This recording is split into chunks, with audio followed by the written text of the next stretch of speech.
यहाँ पर पहला प्रश्न है, ग्लोबल इनोवेशन इंडेक्स 2022 यानी कि वैश्विक नवाचार सूचकांक 2022 में भारत को कौन सा स्थान मिला? तो राइट आंसर ऑप्शन बी हो जाएगा 40वां।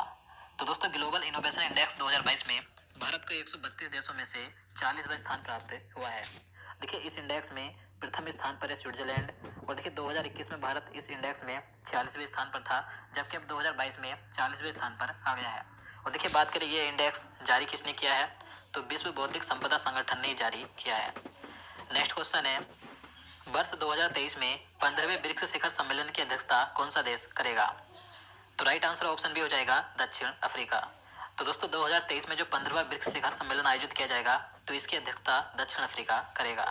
देखिए बात करें 2022 में जो 14वां ब्रिक्स शिखर सम्मेलन था तो ये कहाँ पर आयोजित किया गया था, तो ये चीन के बीजिंग शहर में आयोजित किया गया था 23 जून 2022 को। देखिए ब्रिक्स की बात करें तो जो ब्रिक्स है यह 5 उभरती अर्थव्यवस्था और देशों का एक समूह है, जिसमें कि ब्राजील, रूस, भारत, चीन और दक्षिण अफ्रीका शामिल है। देखिए ब्रिक्स की स्थापना की बात करें तो इसकी स्थापना जून 2006 को हुई थी।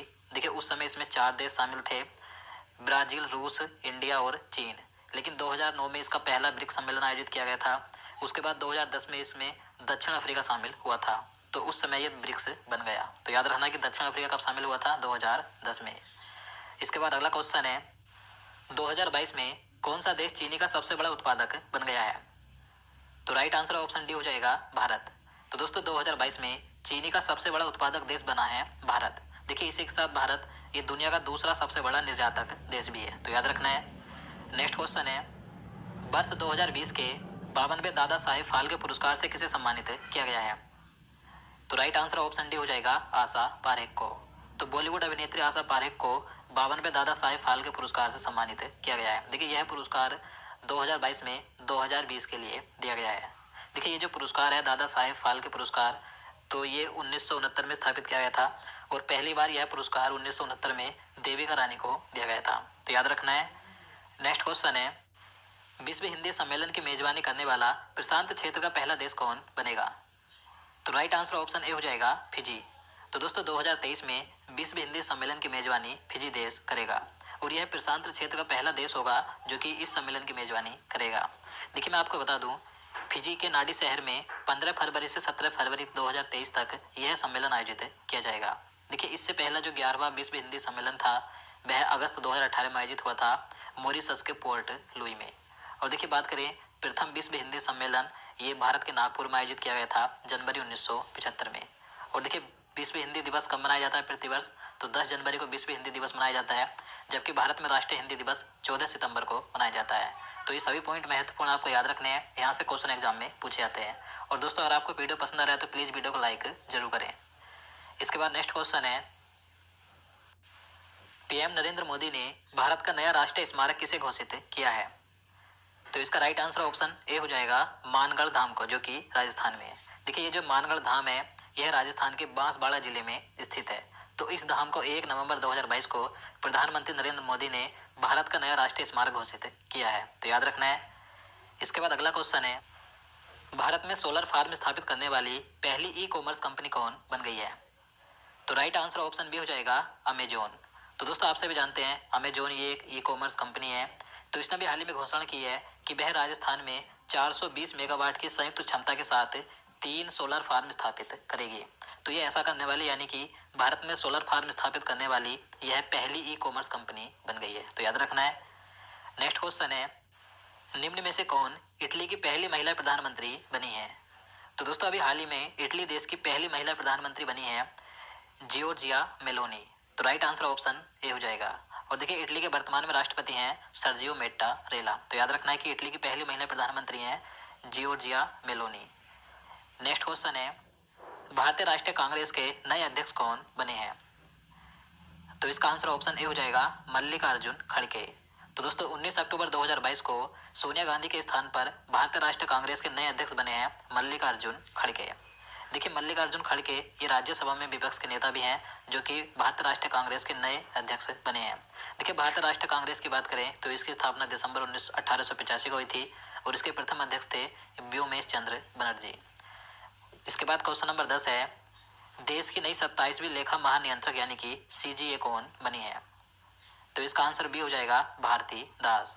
तो दोस्तों अभी हाल ही में अक्टूबर 2022 में भारत की 27वें नंबर की लेखा महानियंत्रक यानी कि सीजीए बनी है भारती दास। और देखिए बात करें भारत के 14वें नियंत्रक एवं महालेखा परीक्षक यानी कि कैग कौन है, तो गिरीश चंद्र मुर्मू है। तो आपको दोनों याद रखने हैं। इसके बाद अगला क्वेश्चन है बीसीसीआई के 36वें नए अध्यक्ष कौन बने हैं। तो दोस्तों बीसीसीआई के 36वें नंबर के नए अध्यक्ष बने हैं रोजर बिन्नी। तो इसका राइट आंसर ऑप्शन ए हो जाएगा। देखिए रोजर बिन्नी ने 18 अक्टूबर 2022 को सौरभ गांगुली का स्थान लिया है।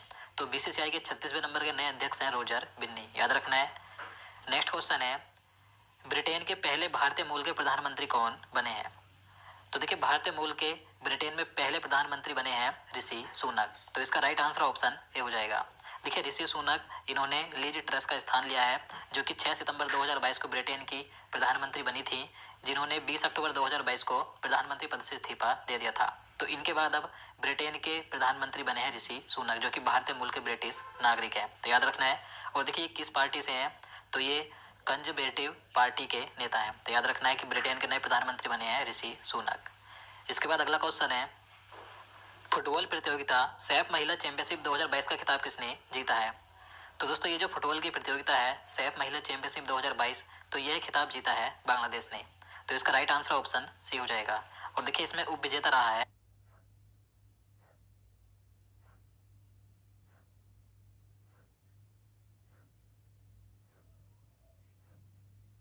नेपाल।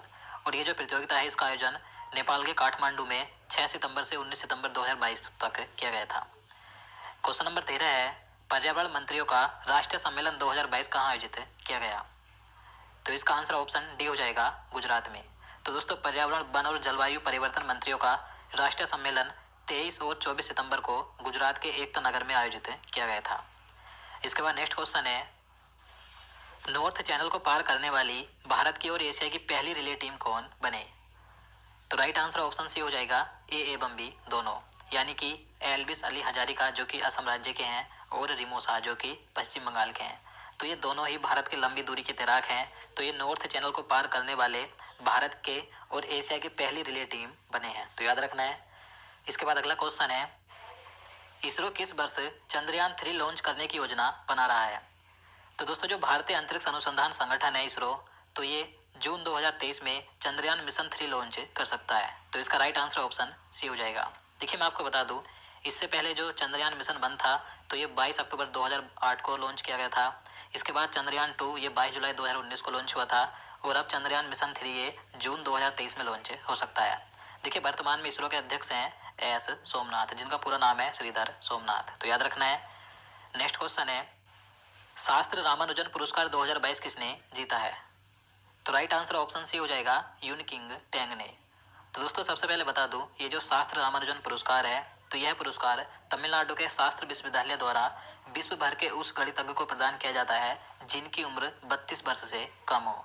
तो 2022 में यह शास्त्र रामानुजन पुरस्कार यून किंग टेंग को दिया गया है। देखिए यून किंग टेंग ये अमेरिका में कैलिफोर्निया विश्वविद्यालय बर्कले में सहायक प्रोफेसर हैं, जिन्हें की यह पुरस्कार दिया गया है। इसके बाद अगला क्वेश्चन है अंतर्राष्ट्रीय अंतरिक्ष स्टेशन की कमान संभालने वाली पहली यूरोपीय महिला कौन बनी है। तो राइट आंसर ऑप्शन सी हो जाएगा सामंथा क्रिस्टोफोरेटी। तो दोस्तों सामंथा क्रिस्टोफोरेटी ये इटली की हैं जो कि अंतर्राष्ट्रीय अंतरिक्ष स्टेशन की कमान संभालने वाली पहली यूरोपीय महिला बन गई है। तो याद रखना है। इसके बाद नेक्स्ट क्वेश्चन है न्यायमूर्ति पंकज मित्तल को किस उच्च न्यायालय के मुख्य न्यायाधीश के रूप में नियुक्त किया गया है। तो राइट आंसर ऑप्शन डी हो जाएगा राजस्थान उच्च न्यायालय का। तो दोस्तों अभी हाल ही में अक्टूबर 2022 में राजस्थान उच्च न्यायालय के नए मुख्य न्यायाधीश बने हैं न्यायमूर्ति पंकज मित्तल।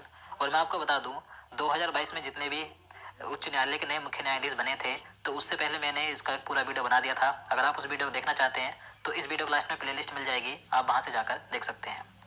इसके बाद अगला क्वेश्चन है किस राज्य ने आयुष्मान उत्कृष्ट पुरस्कार 2022 जीता है।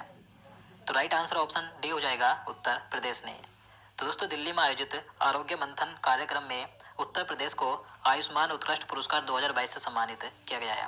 देखिए उत्तर प्रदेश को यह सम्मान यानी कि यह पुरस्कार देश में विभिन्न स्वास्थ्य सुविधाओं को जोड़ने और स्वास्थ्य सेवाओं में सर्वाधिक सुधार करने के लिए दिया गया है।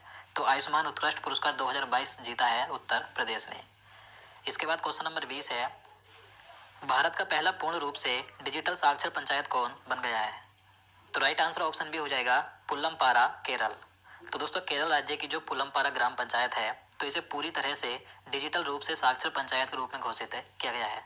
तो भारत की पहली पूर्ण रूप से डिजिटल साक्षर पंचायत कौन बनी है? केरल राज्य की पुलमपारा ग्राम पंचायत, याद रखना है। और दोस्तों देखिए केरल राज्य इंटरनेट को मूल अधिकार घोषित करने वाला देश का पहला राज्य भी है, तो याद रखना है। इसके बाद अगला क्वेश्चन है, भारतीय मूल के किस व्यक्ति को अमेरिका द्वारा लाइफ टाइम अचीवमेंट अवार्ड से सम्मानित किया गया? तो इसका आंसर ऑप्शन सी हो जाएगा विवेक लाल को। तो दोस्तों विवेक लाल ये भारतीय मूल के अमेरिकी नागरिक हैं जो कि अमेरिका में जनरल एटॉमिक्स के सीईओ हैं। तो इन्हें अमेरिका के राष्ट्रपति जो बाइडेन द्वारा लाइफ टाइम अचीवमेंट्स अवार्ड से सम्मानित किया गया है। इसके बाद अगला क्वेश्चन है, बड़े राज्यों की श्रेणी के तहत स्वच्छ सर्वेक्षण ग्रामीण पुरस्कार 2022 में कौन सा राज्य प्रथम स्थान पर रहा है? तो इसका आंसर ए हो जाएगा तेलंगाना राज्य। तो दोस्तों स्वच्छ सर्वेक्षण ग्रामीण पुरस्कार 2022 में बड़े राज्यों की श्रेणी में प्रथम स्थान पर है तेलंगाना। इसके बाद देखिए दूसरे स्थान पर है हरियाणा और तीसरे स्थान पर है तमिलनाडु। जबकि देखिए छोटे राज्यों और केंद्र शासित प्रदेशों में बात करें तो इसमें प्रथम स्थान पर है अंडमान और निकोबार द्वीप समूह, तो याद रखना है। क्वेश्चन नंबर 23 है, सऊदी अरब के प्रधानमंत्री के रूप में किसे नियुक्त किया गया है? तो दोस्तों अभी हाल ही में अक्टूबर 2022 में सऊदी अरब के नए प्रधानमंत्री बने हैं मोहम्मद बिन सलमान। तो इसका आंसर ऑप्शन ए हो जाएगा।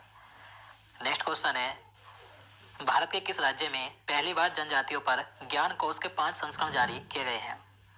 तो राइट आंसर ऑप्शन सी हो जाएगा ओडिशा राज्य में। तो देखिए ओडिशा राज्य में पहली बार आदिवासी जनजातियों पर ज्ञान कोश के 5 संस्करण जारी किए गए हैं और ये ऐसा करने वाला ओडिशा देश का पहला राज्य बन गया है। क्वेश्चन नंबर 25 है, अंडर 23 विश्व कुश्ती चैंपियनशिप में स्वर्ण पदक जीतने वाले पहले भारतीय रेसलर कौन बने हैं? तो इसका राइट आंसर ऑप्शन बी हो जाएगा अमन शेरावत। तो दोस्तों भारतीय पहलवान अमन शेरावत अंडर 23 विश्व कुश्ती चैंपियनशिप में स्वर्ण पदक जीतने वाले पहले भारतीय रेसलर बन गए हैं। देखिए इन्होंने 57 किलोग्राम भार वर्ग में स्वर्ण पदक जीता है। और दोस्तों ये जो प्रतियोगिता थी अंडर 23 विश्व कुश्ती चैंपियनशिप 2022, तो इसका आयोजन स्पेन में किया गया था।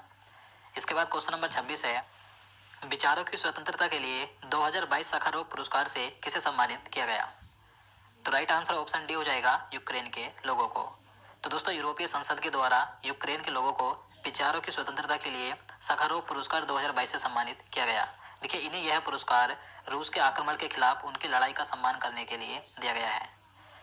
क्वेश्चन नंबर 27 है, जलवायु पर आधारित संयुक्त राष्ट्र की 27वीं वार्षिक बैठक यानी कि COP27 किस देश में आयोजित की जाएगी? तो इसका आंसर सी हो जाएगा मिस्र में। तो दोस्तों जलवायु पर आधारित संयुक्त राष्ट्र की जो 27वीं वार्षिक बैठक है तो ये मिस्र में आयोजित की जाएगी। देखिए ये जो बैठक है ये 6 नवंबर से 18 नवंबर 2022 तक मिस्र के शर्म अल शेख में आयोजित होगी, तो याद रखना है। इसके बाद नेक्स्ट क्वेश्चन है, भारत के किस हवाई अड्डे को दुनिया का 10वां सबसे बेस्ट हवाई अड्डा घोषित किया गया है? तो इसका राइट आंसर ऑप्शन डी हो जाएगा इंदिरा गांधी अंतर्राष्ट्रीय हवाई अड्डे को, जो कि दिल्ली में है। तो दोस्तों ऑफिशियल एयरलाइन गाइड रिपोर्ट के अनुसार दुनिया का सबसे बेस्ट हवाई अड्डा घोषित किया गया है इंदिरा गांधी अंतर्राष्ट्रीय हवाई अड्डे को, जो कि दिल्ली में है, याद रखना है। और देखिए इस रिपोर्ट के अनुसार दुनिया का सबसे बेस्ट हवाई अड्डा यानी कि प्रथम स्थान पर कौन है? तो अमेरिका का हार्ट्सफील्ड जैक्सन का अटलांटा अंतर्राष्ट्रीय हवाई अड्डा है, जो कि दुनिया का सबसे बेस्ट हवाई अड्डा है। इसके बाद नेक्स्ट क्वेश्चन है, भारतीय वायुसेना में शामिल किए गए पहले made in India light combat helicopter का क्या नाम है? तो इसका नाम है प्रचंड। तो इसका राइट आंसर ऑप्शन बी हो जाएगा, तो याद रखना है। तो दोस्तों आज के